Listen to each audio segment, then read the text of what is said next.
नमस्कार, माझं नाव संदीप सत्यवान पवार, मुक्काम पोस्ट अंकोली, तालुका मोहोळ, जिल्हा सोलापूर. 12 एकर शेती आहे माझी. गुळाचा व्यवसाय करण्याचं कारण का, तर मी गेली 8 वर्ष झालं सेंद्रिय पद्धतीने गो आधारित शेती करतो. ऊसाचा आत्तापर्यंत मी फक्त कारखान्यालाच ऊस पाठवत होतो. काहीतरी आपल्याकडे वेगळं आहे, तर ते समाजापर्यंत गेलं पाहिजे म्हणून आपल्या गुळाचा ऊसाचा बाय प्रोडक्ट गूळ करण्याचा प्रयत्न केला आणि त्याचं मार्केटही खूप छान मिळालं मला. 70 ते 80 रुपये किलोपर्यंत गूळ चालला. रेग्युलर मार्केटमध्ये गुळाची किंमत साधारण 30 ते 40 रुपये किलो असताना आपला 80 रुपयेपर्यंत चालला. आपण याचे वेगवेगळ्या लॅब टेस्ट करून घेतलेत. गव्हर्नमेंटचं PG सर्टिफिकेट केलेलं आहे आपण. आणि लॅब रिपोर्ट ओके आले. आपण वेगवेगळ्या 8 देशात एजंट थ्रू मार्फत गूळ पण सॅम्पलला पाठवलं तर सगळीकडचे रिपोर्ट आपले ओके आले, ते एकदम छान आलेत. त्याच्यामुळे गुळाला मला मार्केटही छान मिळालं एकदम. त्या गूळ कसा तयार केला जातो? गूळ तयार करण्याची जुनी जुनी गावठी पद्धत जी पाठीमागच्या आपल्या पिढीजात चालत आलेली आहे 100-150 वर्षापासून, त्याच पद्धतीने बनवलं जातं. 12 फुटाची कढई आहे. त्या कढईमध्ये क्रशरमध्ये रस काढला जातो. कढईमध्ये तो शिजवला जातो. वाफ्यात टाकून नंतर साचेबद्ध केला जातो तो. म्हणजे तुमचा जो गूळ आहे तो पूर्णपणे देशी? हां, देशी. कारण आजच्या काळात कसं झालं, ग्राहकांना चमकणारी गोष्ट आवडते. चमकणारी गोष्ट म्हणजे जे जास्त चमकेचं आहे त्या गोष्टी जास्त चांगल्या, असा समज आहे. तर गूळ तयार करण्याची गुळाची प्रोसेसिंग जी आहे त्याला वस्तुस्थितीत कुठल्याही बाहेरच्या गोष्टीची गरज नसते. आम्ही जो बनवतो तो गूळ रानातलीच आपली भेंडी जी आपण आहारात घेतो, त्या भेंडीच्या झाडं घ्यावं लागतात. ते झाडांचं बारीक चेचून ते पाणी भिजू घालायचं आणि त्या झाडापासून जे पाणी निघतंय ते पाणी आपण कढईमध्ये टाकतो. त्याच्यामुळे काय होतं, ऊसाच्या रसामधली पूर्ण मळी बाहेर निघते आणि गूळ स्वच्छ होतो. आणि त्याच्यामध्ये दुसऱ्या इतर 2 गोष्टी असतात. तो एरंडी तेल असतं. ज्यावेळेस कढई उकळायला चालू होते 100च्या पुढं, ती बाहेर सांडू नये म्हणून त्याला शांत करण्यासाठी एरंडी तेल वापरलं जातं. आणि तिसरी गोष्ट आहे, तो भरण्यासाठी व्यवस्थित किंवा कडक अवस्थेत राहावा म्हणून चुना वापरला जातो. ह्या तिन्ही गोष्टी नैसर्गिक आहेत. पण मार्केटमध्ये ग्राहकाला गुळाचा कलर चांगला आवडतो.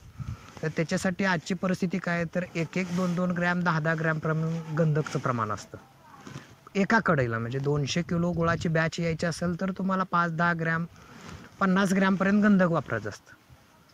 त्याच्यामुळे गुळाला कलर येतो. तर ग्राहकांना आज जो कलर आवडतो तो कलर आणण्यासाठी 1 अन् 2 अन् 10 ग्रॅम न वापरता 1-2 किलोपर्यंत गंधक टाकलं जातं कढईमध्ये. 200 किलोला 2 किलो गंधक टाकलं जातं. तर गंधक हा खाण्याची गोष्ट नाही, तो शरीरावर वाईट परिणाम करते. प्लस अजून त्याच्याबरोबर ॲसिड वापरलं जातं. हायड्रोस म्हणून ॲसिड मिळतं, त्या ॲसिड वापरलं जातं. ह्या 2 गोष्टी ॲड केल्यामुळं गूळ साधारण आपला हळकुंडापेक्षाही जास्त पिवळा जरद दिसतो, पांढरा शुभ्र होतो, दिसायला छान दिसतो.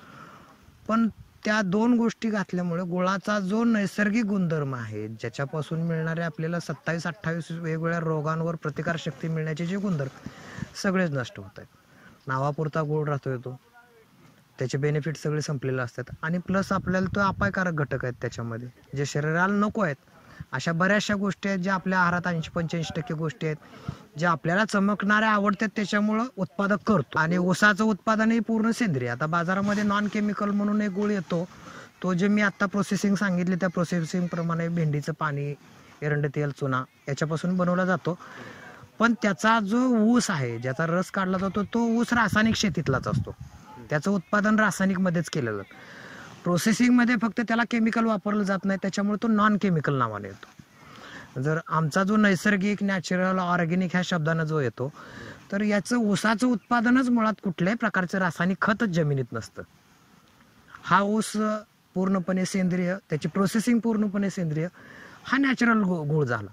जे ऊस कुठून आणता? म्हणजे तो सध्या मी माझ्या शेतातलाच वापरतो. मी अजून सध्या बाहेरचा कुणाचाही घेतलं नाही.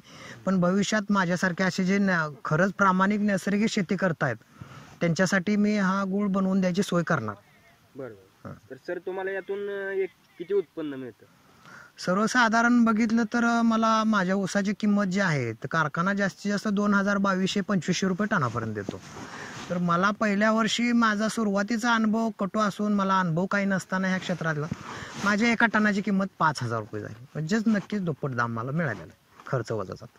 ओके. तर तुम्ही आमच्या शेतकऱ्यांसाठी गूळ तुम्ही पाठवू शकता, देऊ शकता? हो हो हो. तेवढी सोय केलेली आहे मी. त्याच्यासाठी आकर्षक पॅकिंग केलेलं आहे, ट्रान्सपोर्टची व्यवस्था केलेली आहे.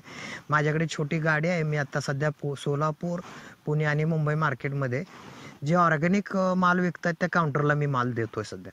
तिथून बरेचसे मला कॉल येत आहेत, तर त्या फोनवर पण मी ज्यांना आवश्यक जशा सोयीनं होतं त्या सोयीनं मी गुळ पाठवायची व्यवस्था करतो. व्यवसायाविषयी काय सांगू शकता, प्रेरणा काय देऊ शकता तुम्ही? तर काय मला सांगायचं आहे की आपण ज्यावेळेस उत्पादन करतो आणि ते विकू शकत नाही, सर्वसाधारण 99% शेतकऱ्यांची ही गोष्ट आहे की आपण ते विकूच शकत नाही. त्याच्यामुळे मधली लोकच आपला माल 10 रुपये किमतीचा माल 100 रुपये विकतायत, 90 रुपये पुढच्या चेनला जात आहेत आणि मूळ उत्पादकाला 10 रुपये मिळत आहेत. तर ह्या चेनमधल्या 2-4 काड्या आपण तोडून टाकल्या. साध्या भाषेत सांगायचं म्हणलं, आपण एक रिटेलर काउंटरला पोहोचलो आणि डायरेक्ट ग्राहकापर्यंत पोहोचलो. त्याच्यामुळे मधल्या कमिशनच्या गोष्टी गेल्या आणि ग्राहकाला पण चांगल्या क्वालिटीचा माल खायला मिळाला. आणि शेतकऱ्यांनी साधारण असा गैरसमज झाला आहे की रासायनिक खतं वापरल्याशिवाय, तणनाशक वापरल्याशिवाय, कीटकनाशक वापरल्याशिवाय शेती होऊच शकत नाही.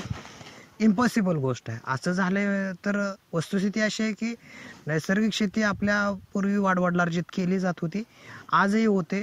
माझ्यासारखे असे कित्येक शेतकरी आहेत की त्यांनी अगदी उत्कृष्ट प्रतीची शेती रासायनिक खतं वापरून उत्पादित करणाऱ्या म्हणजे पिकापेक्षाही चांगल्या पद्धतीची पिकं आपल्या शेतात आणून दाखवलेली आहेत. माझ्या शेतामध्ये मला 60 ते 80 टनापर्यंत ॲव्हरेज आलं आहे पर एकर.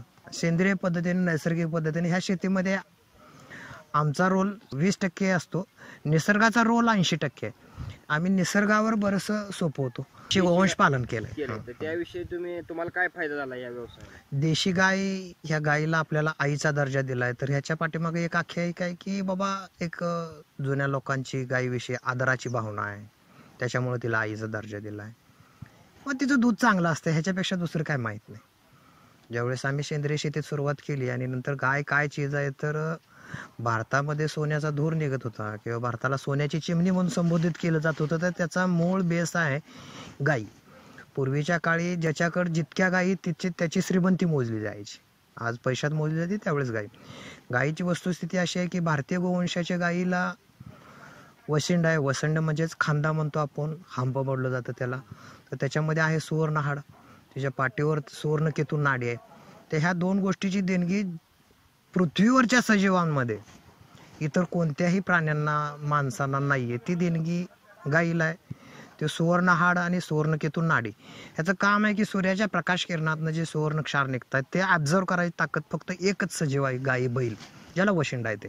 आणि ती गाय बैल भारतातच आहे, इतर जगात कुठल्याही प्रांतात नाही येते. त्यामुळे आपल्या गायींची मागणी आज विदेशात इतक्या प्रमाणात आहे की 1-1, 2-2 हजार नाही तर 5-5 हजार गायींचे गोटे ब्राझीलमध्ये आहेत, अमेरिकेमध्ये आहेत. बरेचशा विकसित देशांमध्ये आपल्या गायी घेऊन गेलेत. आपल्या गायीच्या दुधाची कॅटेगरी A2 मिल्क केली आहे. जर्सी गायीच्या दुधाची A1 कॅटेगरी आहे. A1चं दूध तुम्ही खाल्लं तर तुम्हाला शुगर, डायबिटीस, कॅन्सरसारखे आजार कंपल्सरी होणारच. तसं देशी गायीचं दूध हे औषधी आहे. गायविषयी बोलायचं म्हटलं तर त्याला अगदी 3-4 तास सुद्धा पुरणार नाहीत. तिची आख्यायिका फार मोठी आहे. मला एवढंच सांगायचं आहे की गायीला आईचा दर्जा उगाच दिलेला नाही.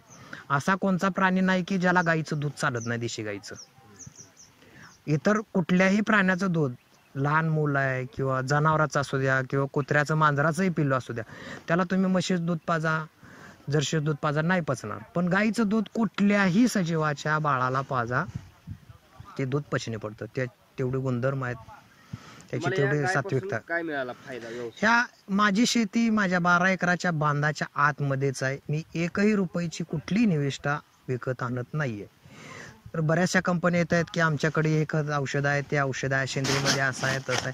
तर वस्तुस्थिती अशी आहे की जर तुमच्या शेतामध्ये 1-2 गायी असतील तर तुमच्या 12 एकराला त्या परिपूर्ण आहेत. त्या 1-2 गायीच्या शेण गोमूत्रावरच तुम्ही अगदी उत्कृष्ट प्रतीची शेती करू शकता. आणि मी करतोय. माझ्याकडे 5-6 लहान मोठी जनावर आहेत.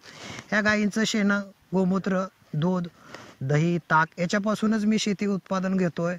जीवामृत वापरतोय, घनजीवामृत वापरतोय. माझ्याकडे ताकाचे स्प्रे घेतो, गोमूत्राचे स्प्रे घेतो. कीटकनाशकाचंही काम तेच करतायत, संजीवकाचंही काम तेच करतायत आणि खताचंही काम तेच करतायत. फक्त गायीविषयी, गायी सोडून मला दुसऱ्या कोणत्याही गोष्टीची गरज नाही की शेती करायसाठी. गायी तुमच्याकडे 2 गायी 10 एकर क्षेत्राला भरपूर आहे, त्याच्यावर तुमचं उत्पादन अगदी उत्कृष्ट प्रतीचं येऊ शकतं. नवीन व्हिडिओज पाहण्यासाठी आपल्या ग्रेट महाराष्ट्र यूट्यूब चॅनलला सबस्क्राईब करा.